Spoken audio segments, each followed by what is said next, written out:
A reading from the book of Job, chapter 1, verses 21 and 22.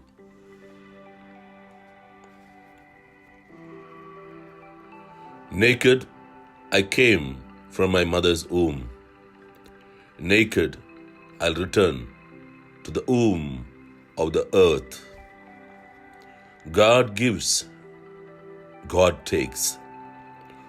God's name be ever blessed. Verse 22.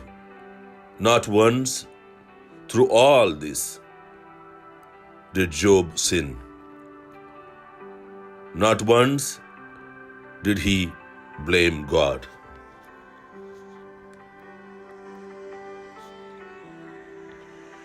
Attitude par excellence. We're living in a world where people change their attitudes depending upon the amassing wealth,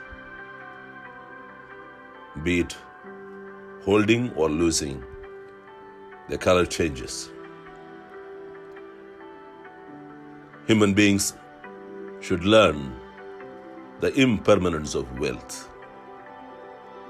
Nothing is permanent except God, His mercy, His love, His compassion, His pardon. And that's why we should never be arrogant, having more, or give up hope or blame God when we have to part with that for some reason. Imagine the life of the man whose background, you'll be surprised. Job 1 following.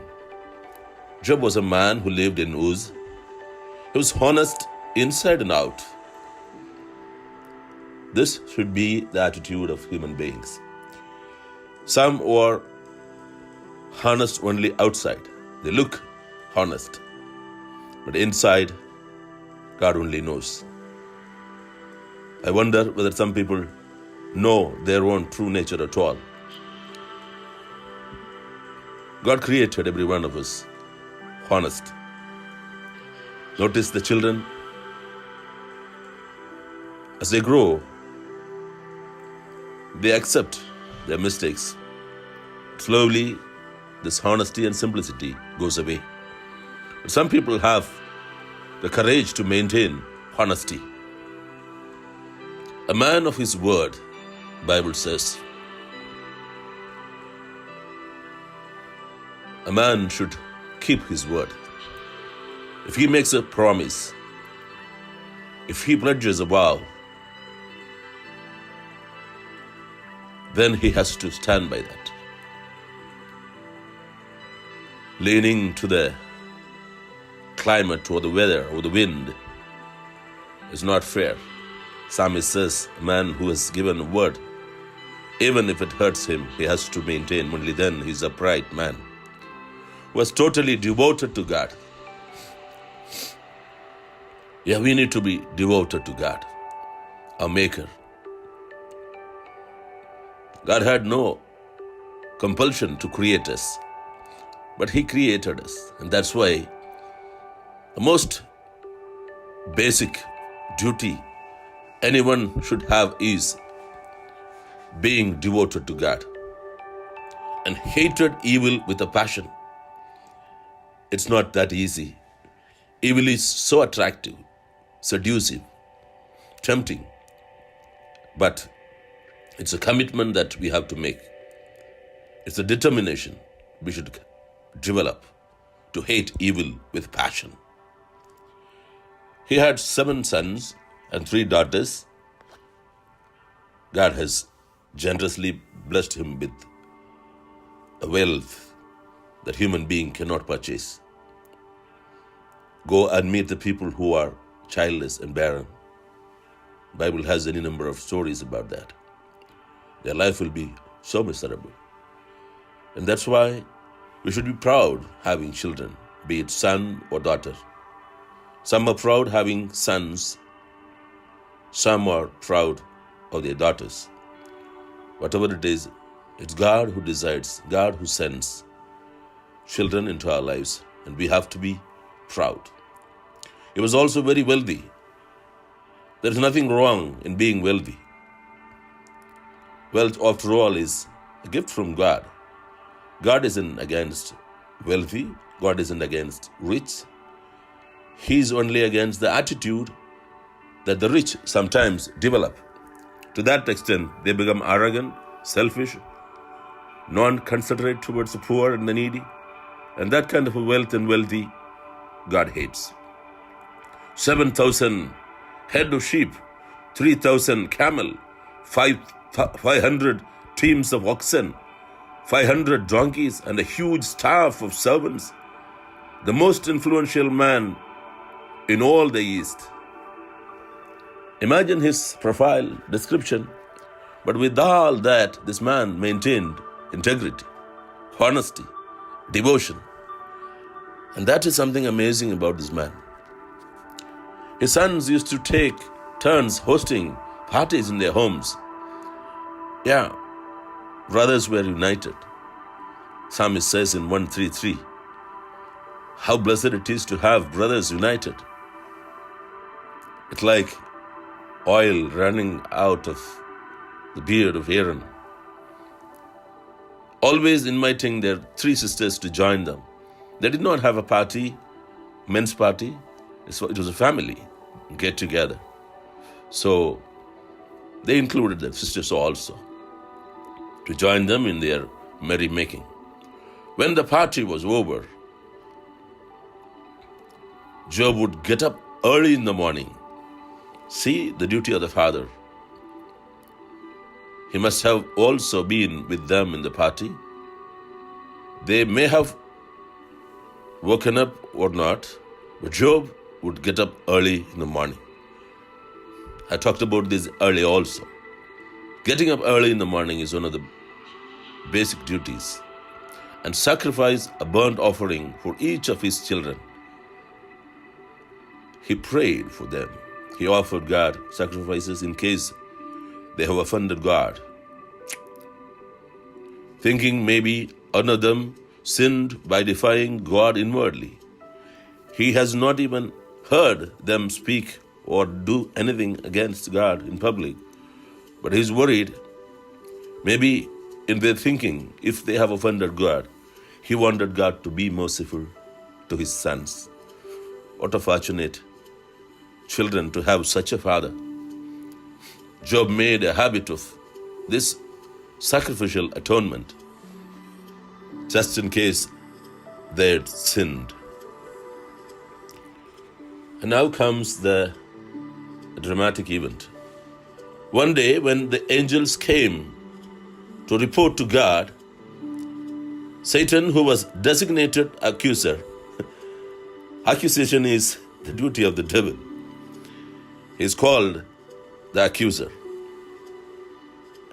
If we have this habit, then it is an attitude that we should get rid of. Accusing. The moment devil came into the life of Adam and Eve, they began to accuse.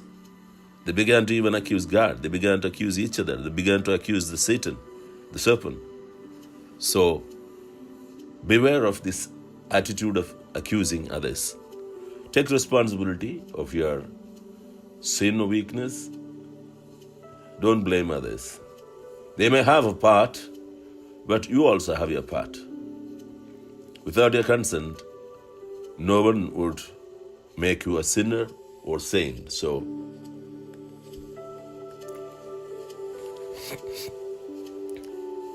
God singled out Satan and said, "What have you been up to?" God inquires. Satan answered God, "Going here and there." This fellow's duty is going here and there only. Purposeless, aimless, careless, checking things out on earth. God said to Satan, have you noticed my friend Job? See, God calling a person friend. What a fortune it is. And he is proud. How I wish that each of us have the thought about this, or how it would be if God were to call us friends. Jesus said, I call you friends. I live my life for friends. There is nothing more than this concerning love. So we need to realize that God really considers us friends. So we have to be trustworthy. Mutual. Friendship is mutual. There is no one quite like him, honest and true to his word, totally devoted to God and hating evil. God gives certificate. Satan retorted. Satan cannot bear goodness being told about a person. So do you think Job does all that out of sheer goodness of his heart? Why? No one ever had it so good. You pamper him like a pet. Make sure nothing bad ever happens to him or his family or his possession. Bless everything he does. He can't lose. See, Satan cannot bear God blessing. Yeah. So, may God bless each and every one of us. Me especially, as I am in need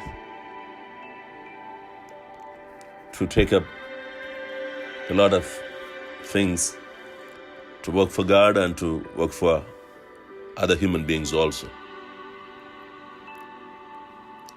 But what do you think would happen if you reached down and took away everything that is his? You see, this is Satan's way of provoking. His aim is taking away the blessing from you. Yeah, if you're losing, then Satan is behind. Satan wants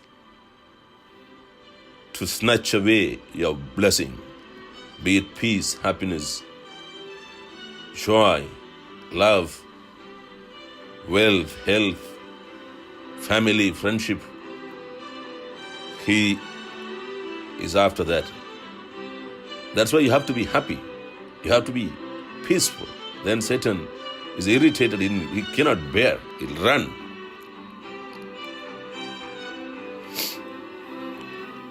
He'll curse you right to your face. That's what. God replied, we'll see. See the trust that God has in Job. This should be the trust that God should keep in us. Go ahead, do what you want with all that is his. Just don't hurt him. So God is extremely concerned. Wealth is only an attachment. Essential is human life. So God said, touch him not. Wealth, remove, but he is not the man who is attached to wealth. He has wealth, I have given him. He is grateful. He offers sacrifices to me. But he is not a man whose heart is after wealth. Then Satan left the presence of God. Sometime later, while Job's children were having one of their parties at the home of the oldest son, a messenger came to Job and said, the oxen were plowing and the donkeys grazing in the field next to us when Sabaeans attacked. They stole the animals and killed the field hands. I am the only one to get out alive and tell you what happened. You see, the devil shows his ugliest face of stealing blessing from people. While he was still talking, another messenger arrived and said, Chaldeans came from 3 directions, raided the camels and massacred the camel drivers. I am the only one to get out alive and tell you what happened.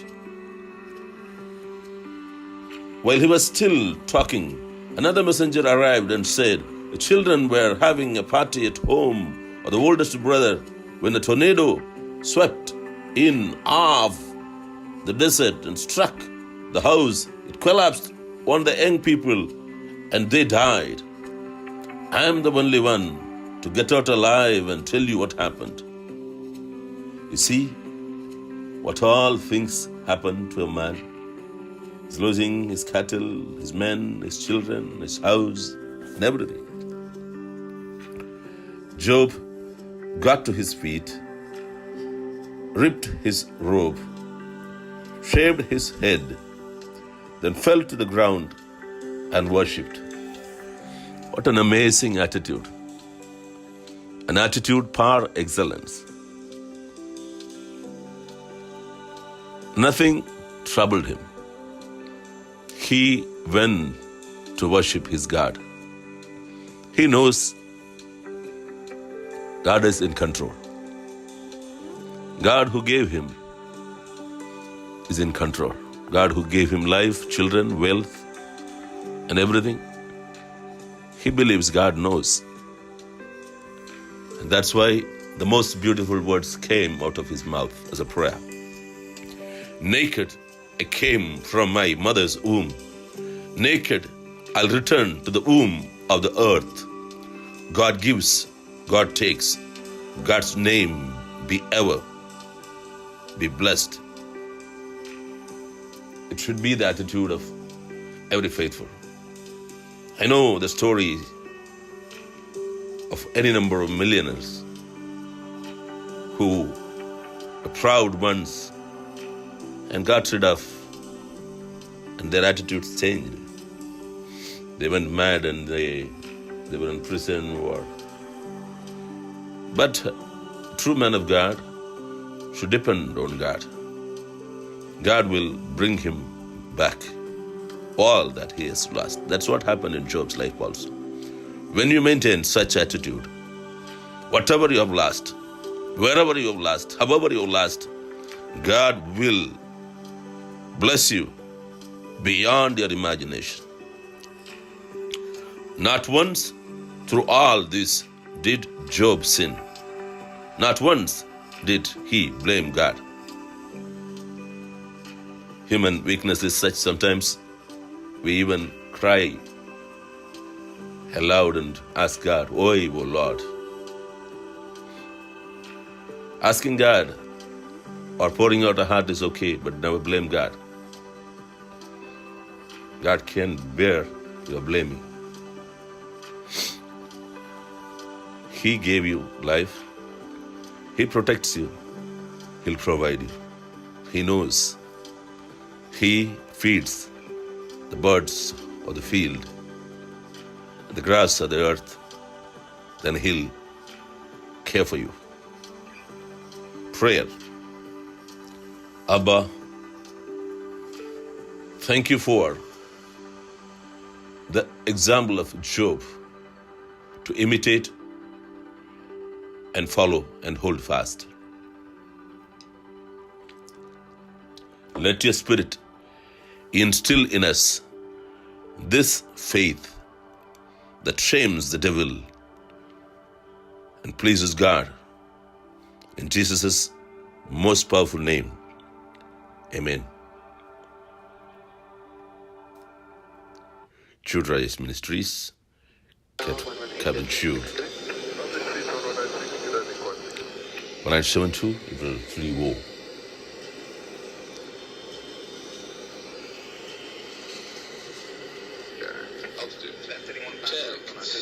5 1 1 2 3 3 8 US